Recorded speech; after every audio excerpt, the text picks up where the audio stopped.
Okay, so we're going to discuss using ultrasound in the office to do PRP injections. I'm going to start with the carpal tunnel, which there was a randomized controlled trial. And basically, when they compared the PRP to steroid, they found that the PRP was overall better with respect to pain, as well as the electrodiagnostic functioning. And just to give you the ultrasound view here, you have the median nerve proximal to the carpal tunnel, which is usually where I access the nerve when I do a shot. I think it's a little less traumatic to the nerve because you have more space to work with. I've done some PRP for this. To be honest, it's not one of my go-tos. I don't really personally have as much success as they had in the studies, but I probably will be doing a lot more of it.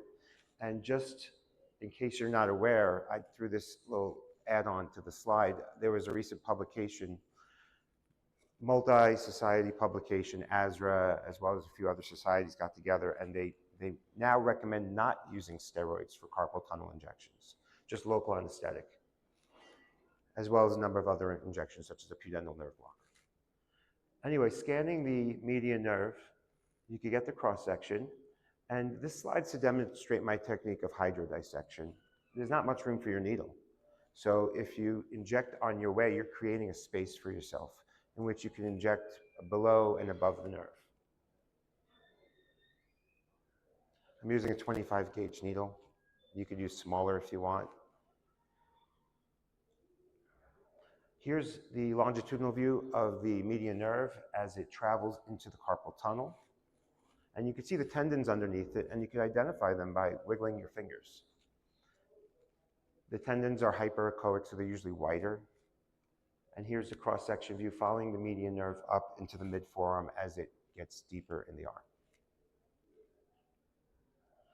The shoulder is another popular target for PRP.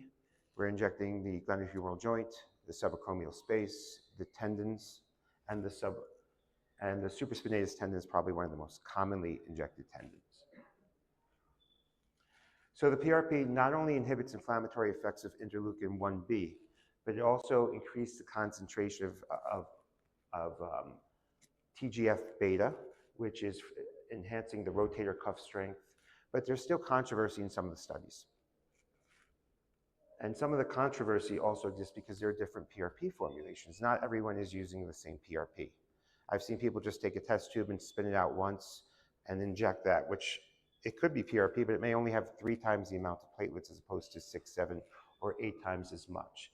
Here's another small study. Unfortunately, a lot of these studies are small, in which they injected the rotator cuff and they looked at 8 weeks out, which is not very long, and they found good results. Here's 200 patients in which they compared PRP versus sodium hyaluronic acid, as well as the combination of both, and that they found that the combination gave better results, so hyaluronic acid with the PRP. So scanning the shoulder, this is the anterior view. You can see the coracoid process. The joint space is demarcated by this, the star, but the cartilage begins outside, right? You have the black space is actually not fluid. It's the hyaline cartilage. Here's the posterior view. And you could access this in plane or out of plane. You may ask the patient to adduct their arm to create more space for your needle so that you could come in plane. This is a biceps tendon injection, and you could see fluid, which is black around the biceps tendon. That's from prior to the injection. This is a tendinitis, basically. And I'll typically have a view like this and come in from lateral. This is the long head of the biceps.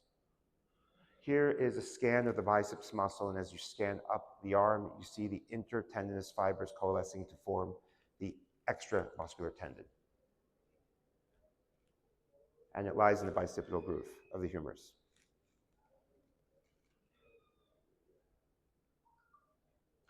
Okay, this is the subscapularis tendon, which can be exposed with external rotation. Here is the supraspinatus tendon. Kind of looks like a bird's beak. And the ultrasound is positioned like this.